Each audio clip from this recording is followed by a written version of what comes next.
मोदी को इस देश में हो सकती है जेल, लेकिन क्यों? सऊदी के प्रिंसेस ने की ये शर्मनाक हरकत जानकर दंग रह जाएंगे आप। इस देश में हर जगह से क्यों भगाया जा रहा है भारतीयों को, कारण जानकर हो जाएंगे हैरान। प्रधानमंत्री नरेंद्र मोदी वैसे तो पूरी दुनिया का सफर करते हैं, लेकिन अगर वो इस देश में गए तो उन्हें गिरफ्तार कर लिया जाएगा। मगर क्यों? साल 2002 गुजरात में हुए दंगों में कई हिंदू और मुस्लिम मारे गए। उस समय नरेंद्र मोदी गुजरात के सीएम थे, जिसके चलते मोदी को ही दोषी माना गया और उन पर केस भी दर्ज हुए। और उधर यूएसए ने इंटरनेशनल रिलीजियस फ्रीडम एक्ट 1998 के तहत साल 2005 में नरेंद्र मोदी के यूएसए में एंट्री पर हमेशा के लिए बैन लगा दिया और ये भी कहा कि जब तक वो भारत के प्रधानमंत्री नहीं बनते तब तक उन्हें यूएसए में एंट्री नहीं मिलेगी, क्योंकि कोई भी देश किसी प्राइम मिनिस्टर को गिरफ्तार नहीं कर सकता। लेकिन मजे की बात ये थी कि साल 2014 में सुप्रीम कोर्ट ने मोदी जी को निर्दोष बताते हुए क्लीन चिट दे दी। बावजूद इसके यूएसए में मोदी जी पर वो केस दर्ज है, जिस वजह से आज भी प्रधानमंत्री नरेंद्र मोदी यूएस सिक्योरिटी के अंडर ही जाते हैं।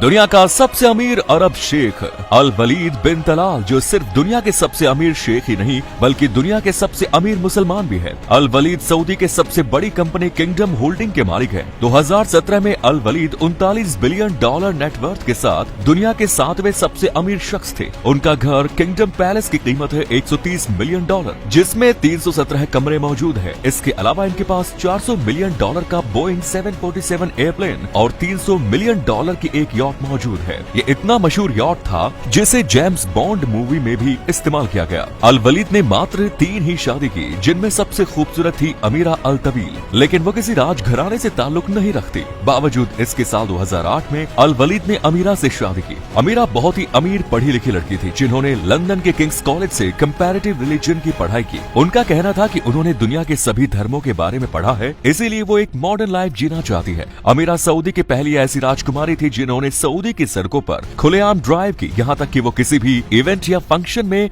बिना बुर्के के ही जाती हैं और खुलेआम अपने जिस्म का प्रदर्शन करती है, जो सऊदी के नियमों के खिलाफ था। और ये चीज सऊदी के प्रिंस अल वलीद को पसंद नहीं थी। अमीरा की इन्हीं हरकतों की वजह से इनकी शादी ज्यादा दिनों तक नहीं टिकी और 2013 में दोनों का तलाक हो गया। आज अमीरा अपनी जिंदगी मॉडर्न तरीके से जीती है और समाज सेवा का काम भी करती है। कुछ दिनों पहले जब क्रेजी कोरिया नाम का एक इंडियन ब्लॉगर अपने दोस्तों के साथ इस देश के क्लब में पार्टी करने गया तो उसे वहाँ एंट्री नहीं मिली, क्योंकि वो इंडियन था। ये तो कुछ नहीं, एक क्लब के बाहर साइन बोर्ड में ये तक लिखा था कि इंडियन और पाकिस्तानियों का यहाँ आना मना है। और आप यकीन नहीं करेंगे कि उस इंडियन बंदे को वहाँ के किसी भी क्लब में एंट्री नहीं मिली और हर जगह से उसे भगा दिया गया। कारण पूछने पर किसी ने कोई जवाब नहीं दिया और न ही उसके सपोर्ट में कोई खड़ा हुआ। ऐसा नहीं है कि ऐसी घटना पहली बार हुई, 11 साल पहले भी ऐसे ही भारतीयों को इस देश के क्लब्स में जाने पर मना ही थी। ये घटना साउथ कोरिया जैसे एक डेवलप कंट्री की है। सूत्रों के मुताबिक ऐसा करने के पीछे का कारण था, कुछ साल पहले कई पाकिस्तानियों ने साउथ कोरिया के क्लब में हंगामा किया। तब से वहाँ के सारे क्लब्स ने इंडियन और पाकिस्तानियों के एंट्री पर बैन लगा दिया। वहीं भारत के मुंबई शहर में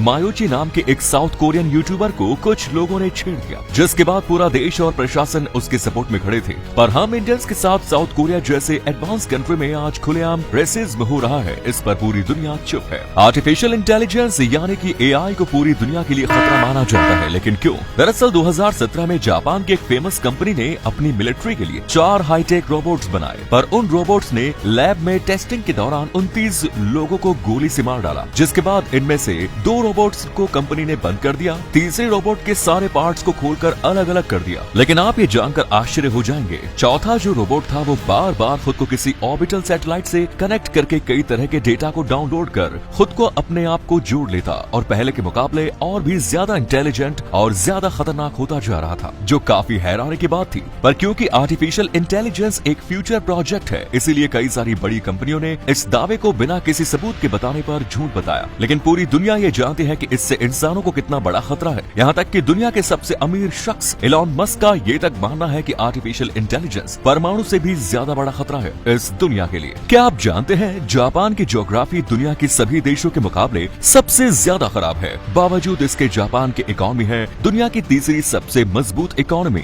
जापान 4 टेक्टोनिक प्लेट्स पर बसा एक देश है, जिस कारण यहाँ भूकंप और सुनामी का खतरा कई गुना ज्यादा रहता है। इतना ही नहीं, जापान में मौजूद 100 से भी ज्यादा एक्टिव ज्वालामुखी पूरी धरती के ज्वालामुखी का 10% है। वहीं जापान का 70% जमीनी हिस्सा पहाड़ और पठार से है, तो वहीं मात्र 12% हिस्सा ही ऐसा है जहाँ पर खेती होती है। इसके अलावा जापान में गैस, ऑयल, कोयला और अन्य मिनरल्स जैसे प्राकृतिक संसाधनों की भारी कमी के साथ भी जापान आज दुनिया के सबसे ज्यादा एडवांस और ताकतवर देश है, जो ये साबित करने के लिए काफी है। जापान ने संसाधनों की कमी का बहाना न दिखाते हुए अपने यहाँ मौजूद चीजों का इस्तेमाल बखूबी किया और आज पूरी दुनिया में जापान का इनका डंका बजता है। हमारे पड़ोसी मुल्क पाकिस्तान में अब से रात 8 बजे के बाद हर तरफ अंधेरा छा जाएगा, क्योंकि पाकिस्तान के मौजूदा आर्थिक हालात इतने खराब हो चुके हैं कि वहाँ की सरकार ने रात 8 बजे के बाद देशवासियों को बल्ब और पंखे बंद करने का आदेश दिया। इतना ही नहीं, इस ऐलान के बाद पाकिस्तानी सरकार ने उन सभी कंपनियों पर रोक लगा दी जो बल्ब और पंखे मैन्युफैक्चर करती हैं। मतलब पाकिस्तान की सरकार ये चाहती है कि उनके देश में ना तो कोई बल्ब बनाए और ना ही पंखे। इसके दो फायदे वहाँ की गवर्नमेंट देख रही है। पहला कि बल्ब और पंखे बनाने की मैन्युफैक्चरिंग कॉस्ट की बचत होगी, दूसरा लोग इसे खरीद नहीं पाएंगे और ऐसे करके बिजली की भी बचत होगी। लेकिन क्या अंधेरे में डालकर देश की आर्थिक हालात को सुधारा जा सकता है? ये तो आने वाला वक्त ही बताएगा। चीन अब चांद पर कब्जा करने की तैयारी में है। जी हाँ, सही सुना आपने। नासा की एक खुफिया रिपोर्ट के मुताबिक चीन चांद पर अपना एक बड़ा हिस्सा दावा करने वाला है। मतलब वो दिन ज्यादा दूर नहीं जब चीन ये तक कहेगा कि चांद पर सिर्फ और सिर्फ उसी का हक है। दरअसल यहाँ समस्या ये है कि जो भी देश चांद पर जा रहा है वो चांद के एक बड़े हिस्से को अपने कब्जे में लेना चाहता है, जिसमें सबसे पहला नाम है चीन का, क्योंकि चीन ये अच्छी तरह जानता है कि भविष्य में जब कभी भी चांद पर इंसानी बस्ती बसाई जाएगी तो वहाँ पर भी वही राज करेगा जिसके पास चांद का ज्यादा से ज्यादा हिस्सा होगा। हालांकि भारत और अमेरिका भी